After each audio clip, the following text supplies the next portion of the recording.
All right. Welcome back. We have made it through midterms, and we're on the second chapter after midterms. So I'm hoping this is going okay for y'all.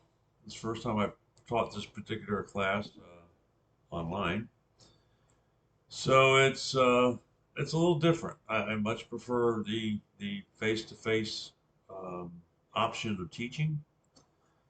Hopefully, I'm getting the information across to you in a way you can understand, and it makes comprehending it easier. And for those of you that are worried about it, I hope it makes taking the test a little bit easier. But it's all about growth. You can take this class and not grow, and even if you get an A, it's not going to help you any. So I'm hoping you're all growing. So chapter 7 is about assessments. How do you assess a conflict? How do you figure out which way you're going to go? And in many cases, it's laying out a map to follow. If I tell you to go from here to Seattle, Washington, most of you couldn't just take off and go. You'd have to figure out, am I going to go through Atlanta? Am I going to go through Birmingham? Am I going to go straight across the south and go north? How am I going to get there? Well, just like, and if I don't give you a destination, I just say go, it makes it even worse. Well, in this particular case, when you are trying to analyze and assess a conflict, until you know what the conflict is actually about, you really can't fix the conflict. You can't come to a conclusion that will benefit both parties unless you know what it's about. And so that's what assessment is all about, is finding out what the problem actually is. And I'm sure that all of you can attest at some point in time, you have had an argument with somebody, and after it was over, it was like, what were we fighting about? You don't even know after it's over what it was about. And a lot of times you're arguing with somebody, and something, the straw that broke the camel's back, set this thing in motion, but that's not what it's about. So let's talk about how do we figure out what it's about. Um, One problem with emotion is basically you are in the moment. When you get frightened or angry or whatever, you are focused on that. So you need to try to avoid the in the moment emotion when you are trying to analyze the situation, see what's going on. And the book chapter breaks it down by system dynamics. The macro level, the big picture. What is the problem, not who is the problem? A lot of times when you try to find out what's going on, it's like, Bob did this. Well, Bob doing it wasn't necessarily what the problem was. It being done was the problem. But no, we're going to blame Bob. The micro level, the small picture, is all the little intricacies that we have to deal with. And one of the problems of the micro level picture is we often see ourselves better than we are and see the opponent or the other worse. And I mean, I've been married a long time, as y'all know, and there's been many times that, I kept focusing on what she did. And I didn't stop to think what I did to cause her to do that. So a lot of times we're not as good as we think we are. A lot of us tend to only see the good side in ourselves, especially during an argument or a conflict. Systems theory looks at how does it work? How does the system that you're in work? Unless you understand how the system works, you can't analyze what's going on. If you know nothing about how a car works, and it won't start. And you notice the tire's flat. You, I mean, this is far fetched because I know all of you are smarter than that. But the flat tire doesn't stop the car from starting. So you have to understand how this particular system works that you're looking at, whether it be at work or an intimate relationship, whatever the case may be. If you're one of the parties, or if you're a third party brought in to try to mediate something. It's not as simple as the blame game. Like I said, you can always say, she did it. She did this. Okay. But, it's not who did it, it's what was done. How do we figure out why that was done? Did they have a reason to do that? We can't pay rent this month because my partner spent money on a new suit. Okay, well, why did they buy a new suit? Well, they have a job interview, and to get the job, they had to have a suit. Well, it might not matter, you might still be pissed off because, hey, no, we got to pay rent. Well, maybe they were thinking that, well, the rent can be a little bit late, but if I get this job, then we're going to be better off financially. And once again, that's another extreme. But it's not simply, blame this person or blame that person. Wholeness. How do the parts make the whole work?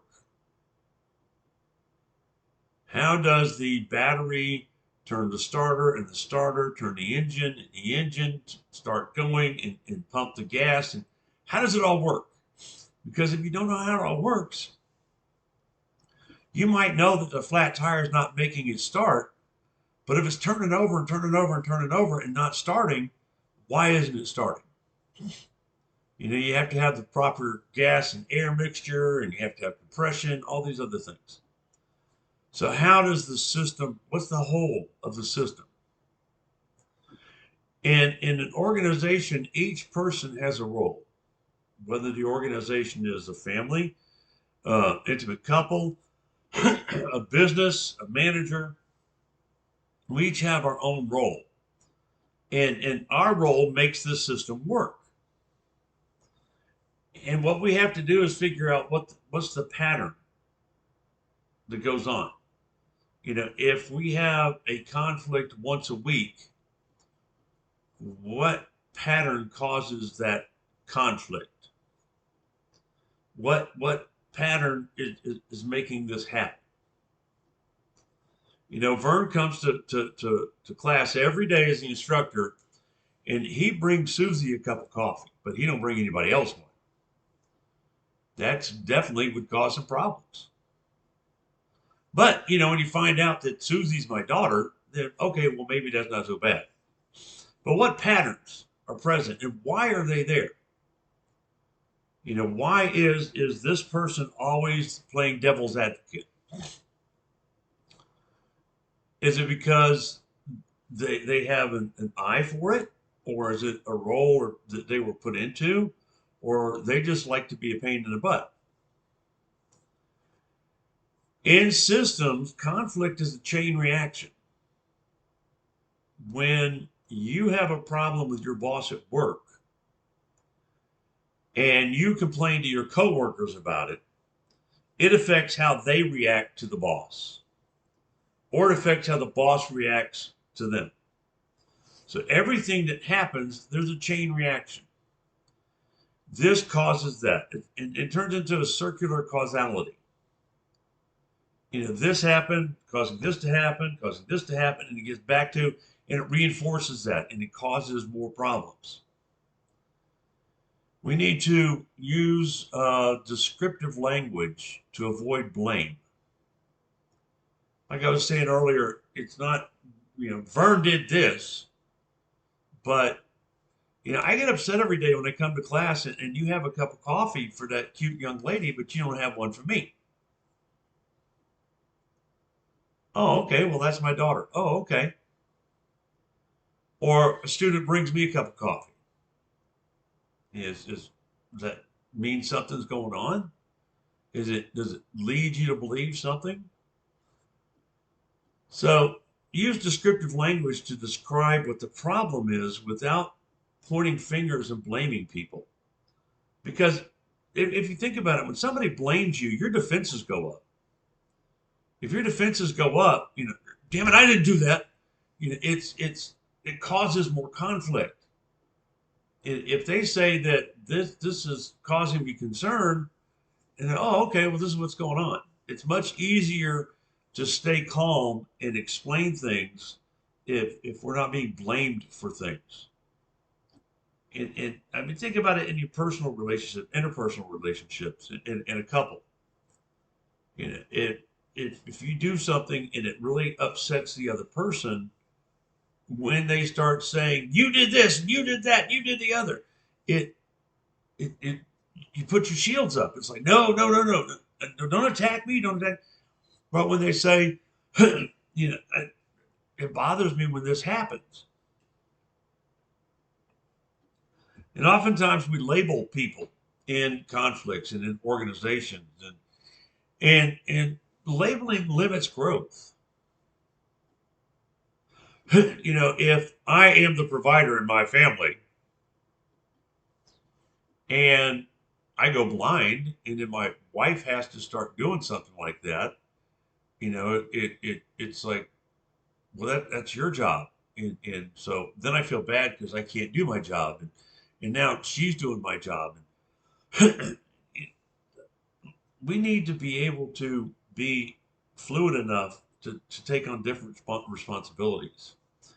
And if you label somebody and you put them in this niche or niche, then what's going to happen?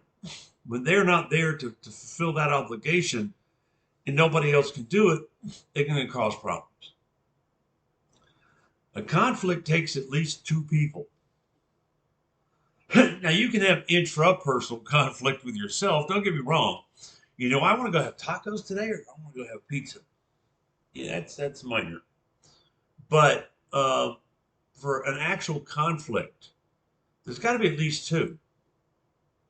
So, what's going on? Why are these two people conflicting? And is it bad? Oftentimes conflict can be cause growth, as we talked about earlier. So, the book talks about morphogenesis, constructive behavior allowing growth. Okay, we have this conflict. Then we have some constructive behavior to correct that conflict. So we've grown as a couple. And now we can move on to bigger and better things. Or morphostatic, and that's when conflict and people's actions in the conflict move to preserve the status quo. Maybe I am the head of my household, damn it, and what I say goes. And I might be the one that's sabotaging stuff to keep that power, to be the one that makes the decisions. Well, the relationship would be morphostatic because it wouldn't go anywhere. I mean, I'd keep my power, but we wouldn't grow. And that's not what we want to happen. And you can only change yourself. Now, we often talk about a third party coming in and discussing things with people and helping to find the root cause of the conflict and settle it, a moderator or a judge or whatever you want to call them. But once the problems are identified, you can't change somebody else. They have to know that the problem has been identified. They have to change themselves.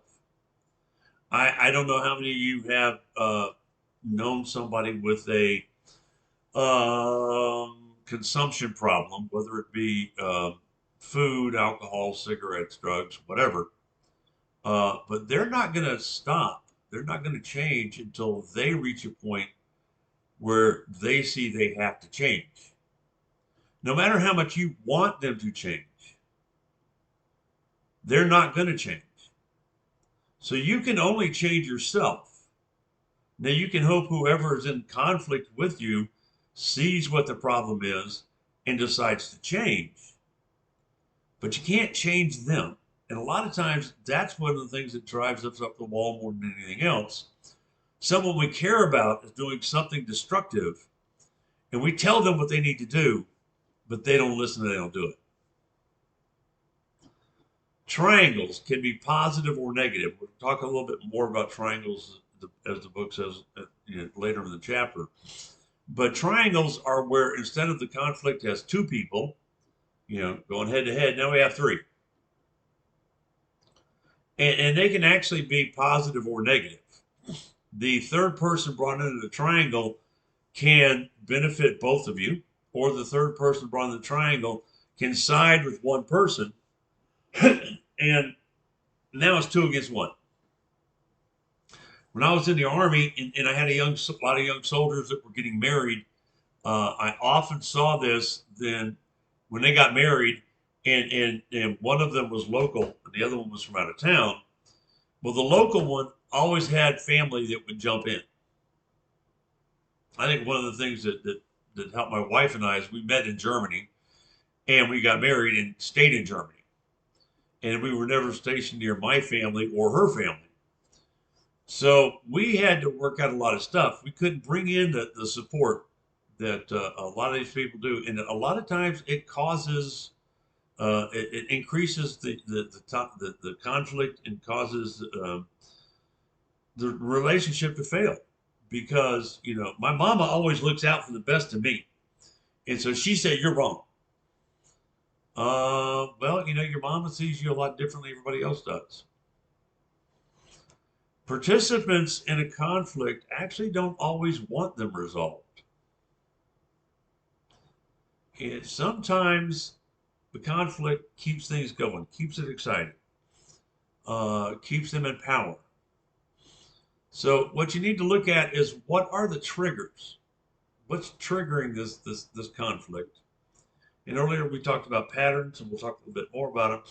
But is there a pattern every Friday after work, Vern goes out drinking with the boys and comes home?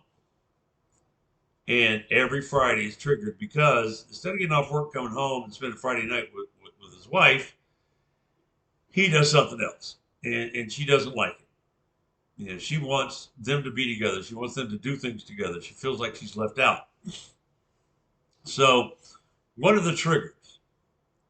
Who is most likely to change? Sometimes either one of you can change and it'll make a difference because it's all connected. It's interchanged. It's interrelated. Maybe if I quit nagging her about so and so, then things will change. Maybe they won't. Maybe they will. And then on the other hand, maybe if she stops, then I'll stop nagging.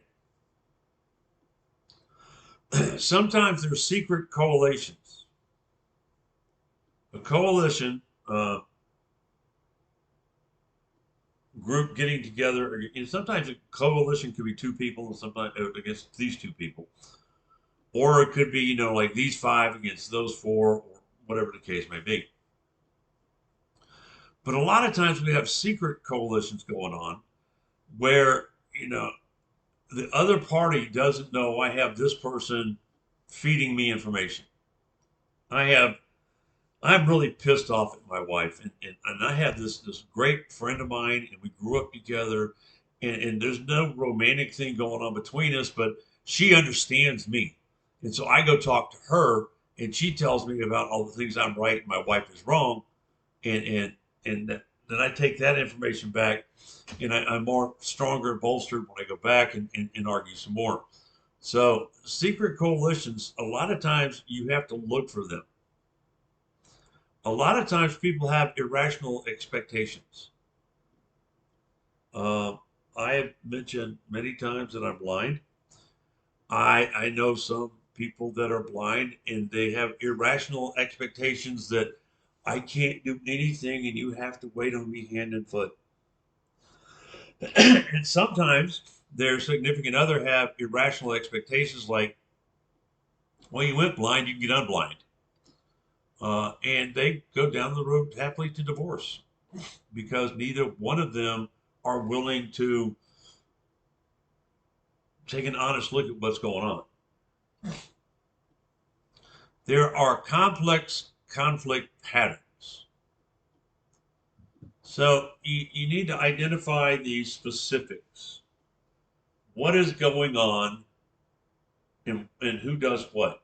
When you sit back and look at the conflict, you have to identify the patterns. Now, if it's you're the third party, a lot of times it's easier to look at the patterns because you aren't as involved in it. You step back and you're not emotionally involved in everything else. But sometimes it's you and your significant other. And you have to identify the specifics. And this goes back to what I was talking about earlier. Looking at the whole picture and getting rid of emotion and being honest about things. Chart the triangles. Is me and my wife are having a problem, and our best friend or our preacher is the other person in the triangle. I go talk to the preacher, she goes talk to the preacher instead of talking to one another. Draw the coalitions. What groups have taken sides? When I read this chapter, I kept seeing Congress in action with the coalitions part because the Democrats are all together and the Republicans are all together, and it's screw everybody else, and it's our way or the highway. So it look at what's going on in Congress, and when you read this chapter and consider the coalitions part, how much problems are caused because of the coalitions. Look for system-wide patterns. Try to look at the whole system, the whole relationship, and see if these patterns come back again and again under different pretenses, shall we say. Is this happening, and it's happening again and happening again, but the trigger seems to change, but it's still there. And that's basically because you have unresolved stuff. If they're repetitive, conflict doesn't happen in a vacuum. If nothing is there, then you can't have a conflict. A lot of people will create a conflict for no reason other than to have one. Focus your attention on connections and relationships when you're looking at this thing. Who's connected to who? Who's related to who? How do they work together? And each part can only be understood in context of the whole. You cannot understand what I'm doing unless you understand the whole system. They can't understand what you're doing unless they can understand the whole system. I'm sure you've been doing something and people are like, why are you doing that? Well, this is what's going on. Oh, okay. I see now. And change affects other parts. And just like conflict doesn't happen in a vacuum, change doesn't happen in a vacuum either. If you change, if your partner changes, if your boss changes, or whatever the case may be, it will affect the other parts of the system. Go back to the car, for example. If I put, water in the gas, the car not going to work right. If I disconnect half the spark plugs, the car is not going to work right. The whole system's not going to. So change affects the other parts. And when you are looking for system-wide patterns, look for what's working. If you find something in the system that's actually working, Bob and Susie get along great when they're taking care of dogs in a dog when they volunteer at the dog shelter. But they can't work together at all when they're at work. But why? why do they work well together there and not here?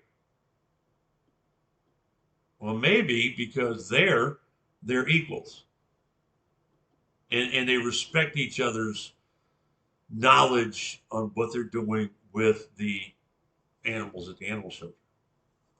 But maybe at work, Bob, he thinks that he's got the title, he's in charge, and he thinks that everything he knows everything. And maybe she's going, well, uh, he does know a lot, but just because they've done it that way for 40 years doesn't mean it's the best way to do it. And instead of trying to figure out how to tell them she sees things differently, she just tries to do things differently. So the book goes into marital system descriptions. Conflict habituated relationships do not get anywhere. You're habitually having a conflict. You never really seem to, even if you solve it, it's not really solved because there's another conflict there. Devitalized relationships are a hollow shell. You're married, you're together, but you don't do things together. You don't argue about things. You don't enjoy things together. It's just you're there. Passive, congenial relationships. Both partners avoid conflict, which is, as we mentioned earlier in a couple of chapters earlier, that sometimes that's okay. If you're both fine with it, then that may be the best thing for your relationship. It doesn't matter to me if she uses gain or tide, and she wants to use tide or gain, and I don't care, so doesn't matter. Vital relationships, they have an intense mutual sharing of the important things, and they work out their conflicts, and they grow because of it, and they're happy. They still have conflict, but they respect each other. I love the last one. It's total marriages. Total marriages share everything, complete mutual fulfillment. Then it says ideal but not realistic. I don't think that any marriage is a total marriage. There is conflict, there is strife, there is problems in a relationship, in every relationship. And to be honest, if you think that you're going to do what I'm sure you were told the same fairy tales I was told, I told my kids, you're going to meet somebody, fall in love, and live happily ever after. No, that's a crock. Because it's work. And you may have heard that a marriage is 50-50. It's not always 50-50. Sometimes my marriage is 100 her and 0 me. Sometimes it's 100 me and 0 her. It should average out to about 50-50. But if you keep score, you're just going to make things worse. And that's something each person has to be aware of.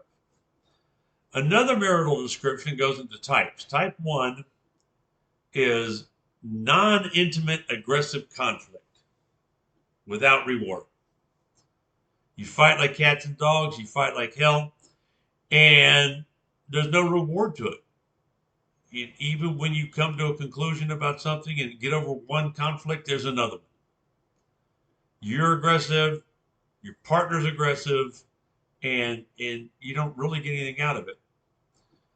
Non-intimate, non-aggressive relationships lack vitality.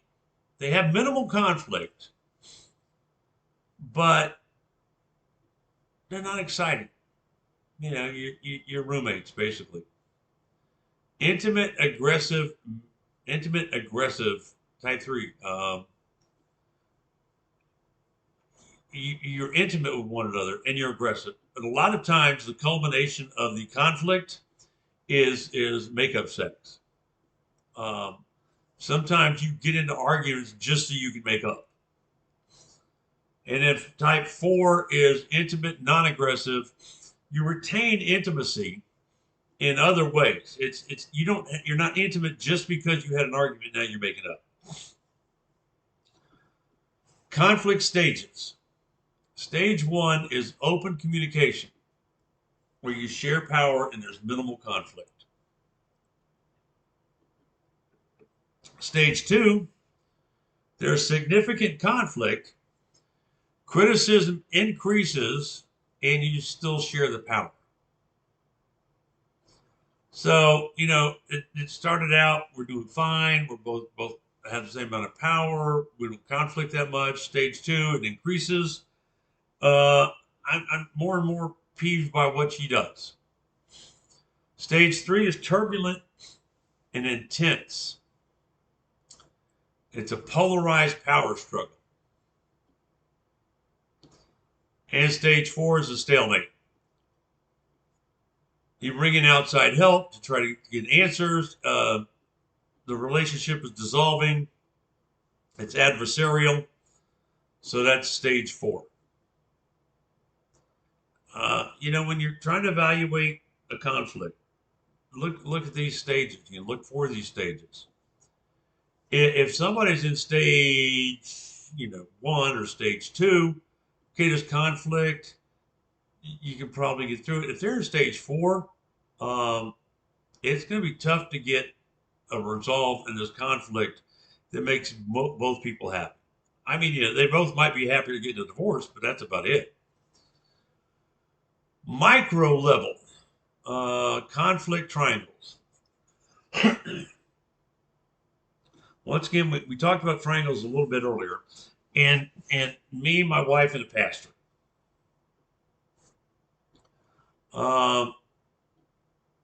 There's power differences.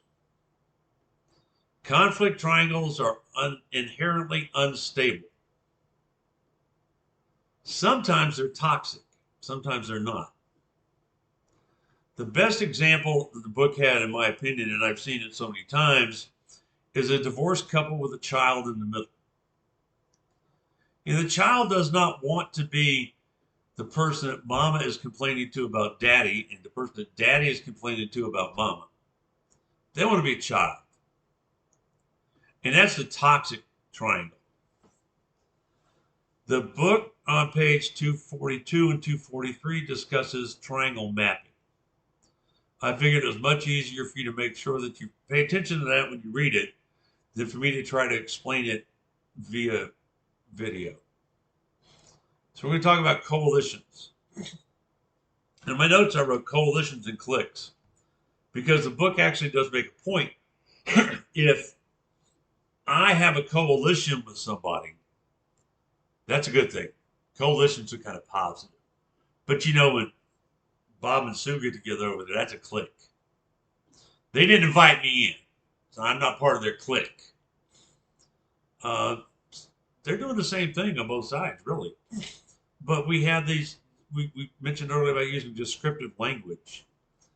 As soon as you use language calling their group a clique and your group a coalition, you're saying that, they're, like high school and junior high school clique, they're just stuck up one another. They don't know what they're doing.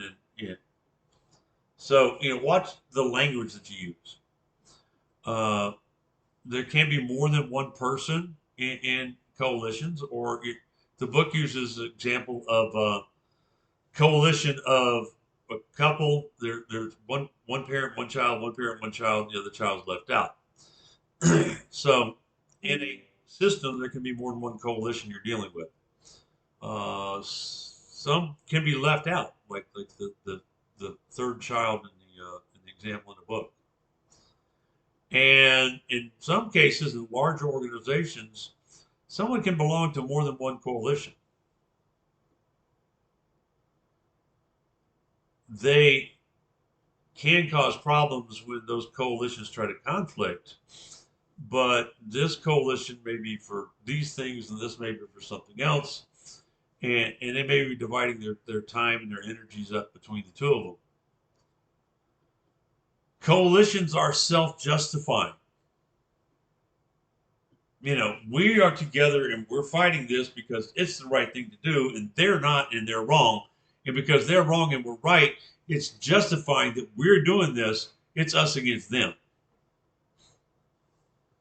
When you can, if you're trying to, resolve conflict, uh, soften the coalitions, break down the walls a little bit. That's what we call in Congress bipartisanship, where the Democrats come cross out to the Republicans, and Republicans go cross out to the Democrats. A lot of times, the only way you are going to get to conflict resolution is by breaking down some of the walls the coalitions have built up. Interaction rules. Here we go again.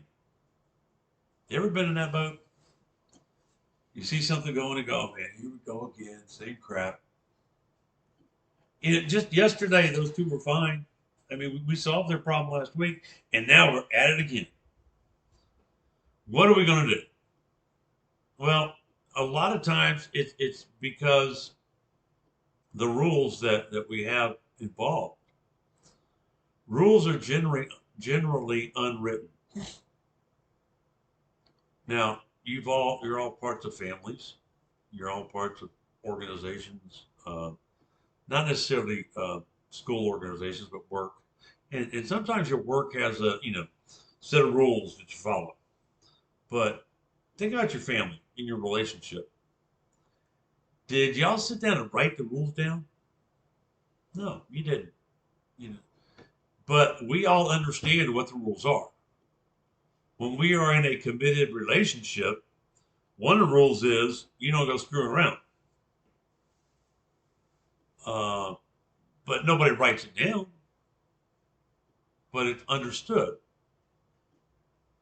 I had a problem, I guess, with flirting. I've always been a flirt. Uh, I didn't mean anything by it, but when we were early in our marriage, uh, it upset my wife because I was flirting, and I didn't realize it. So, the unwritten rule was, okay, we're together, you don't flirt. But I've been flirting for years before we got married, so it's kind of a hard habit to break. Um, and over the years, I've lightened up a lot, and she has become more understanding. She knows I'm not going anywhere, um, but I like to say things to make people smile. Some could call it flirting, and others could not. I don't know. Uh, Sometimes the unwritten rules are that's just the way it's done.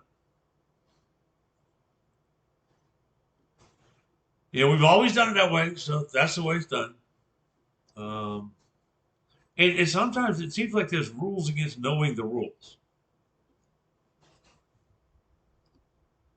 It kind of sounds funny, but think about it. I mean, you're not supposed to know what the rules are. You're just supposed to know what they are. So when you run into that, what you need to do is try to list them. Sometimes a rule is more obvious when it's broken than when it's not. There is a narrative or story that they put these four monkeys in a cage, and they put a ladder in the middle, and they hung a banana from the top. And every time a monkey would go up the ladder, they'd spray him down with a fire hose. Now, I heard this was a research thing, but I've never found the research, but I like the story anyway. And so it got to be where the monkeys would not go up the ladder because uh, they didn't want to get hosed down with cold water. And so they took one monkey out and they put a new monkey in. Well, that new monkey tried to go up the ladder, and the other monkey stopped him.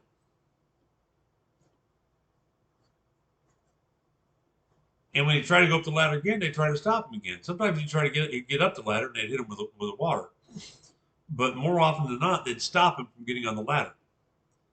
And so when that monkey quit going up the ladder, they took a different monkey out and put a new one in. And the same thing happened. And then the third, and then the fourth. And then they rotated a couple more sequences out after that. And none of them would go for the banana.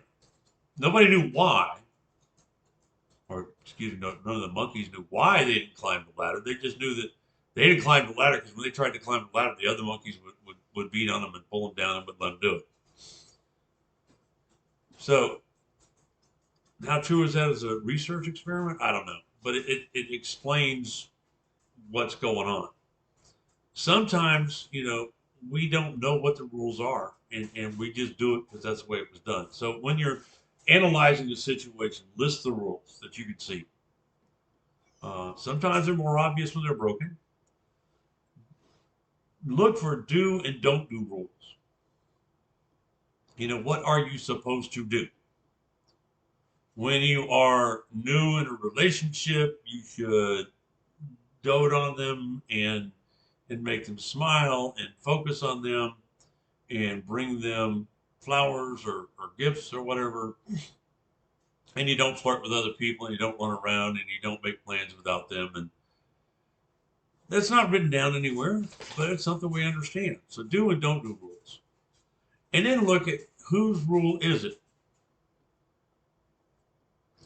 Is it their rule, your rule, the boss's rule? Why does the rule continue? Why can't we go get the banana? And who enforces it? Do other people in the organization enforce it? Does your partner enforce it? And who breaks the rule? Which person breaks it and causes the problems? What is its function? Why do we have this rule? Well, we don't have the flirting rule, or we have the flirting rule because it makes the other person feel uncomfortable. It's rude. It's inconsiderate. Why do we have it? What's the function of this rule?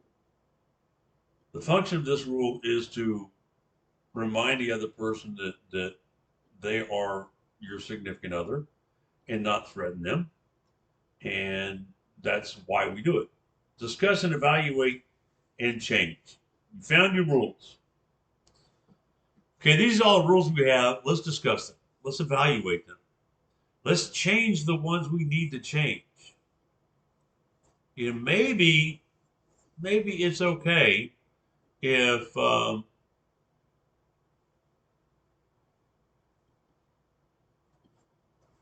for example, the other day I was at Walmart and the cashier smiled and she said, "How you doing?" I said, "It's great. Now I got to see your pretty smile since we don't have a mask anymore."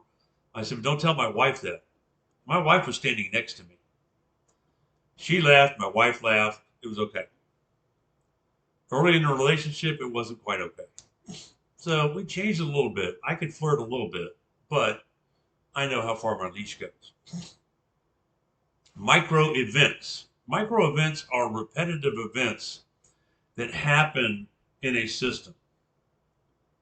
And oftentimes they're almost non-noticeable. And the book has some decent examples. But it gives you clues to the bigger picture. Who initiates the micro events?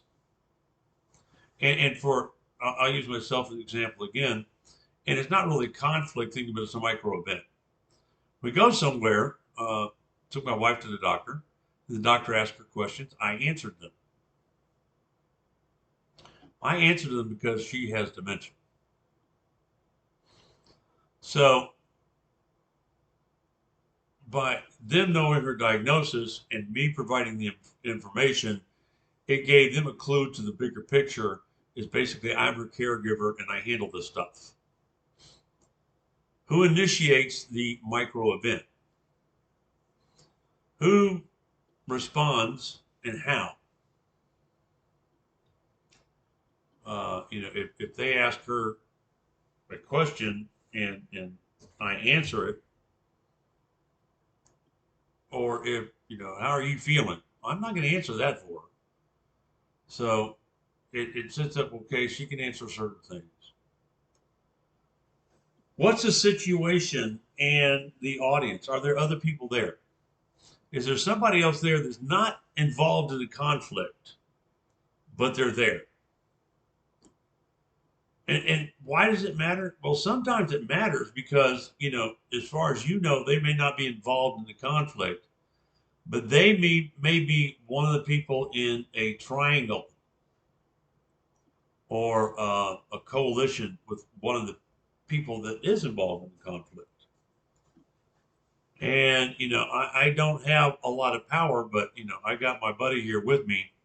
So he's given me some moral support. And does someone speak for someone else? The last 4 pages of the chapter are comprehensive guides, pages 252 and 250 through 255. I really didn't think you wanted me going over every one of them in this video. So go over the guide. If you have any questions, send me an email, give me a call, whatever, and I'll help you through it. But it's really, I'd be repeating and repeating and repeating, and you folks are probably tired of me by now. Although I'm a great person and I have a great personality and tell wonderful stories, I'm sure you don't want to hear any more of me. So with that said, I will sign off of chapter 7, and I will be happy to respond to anybody via email or call that has some questions. Hope this helped. Y'all have a great day. Bye.